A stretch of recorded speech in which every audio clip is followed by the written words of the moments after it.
Hi, Bannister here. Let's continue to think healthy. Today we're talking about cinnamon and diabetes. This is all you need to know. Stop using cinnamon as a substitute for proper medicines when you're trying to control for diabetes.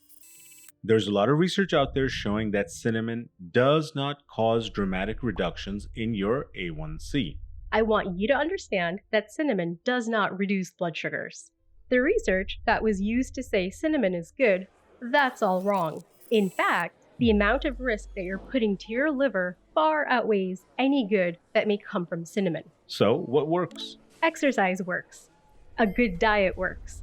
Taking your medicine on time works. But wait, there's good news. You don't have to lose a lot of weight. Just losing around 10 pounds does wonderful things to your body and blood sugars.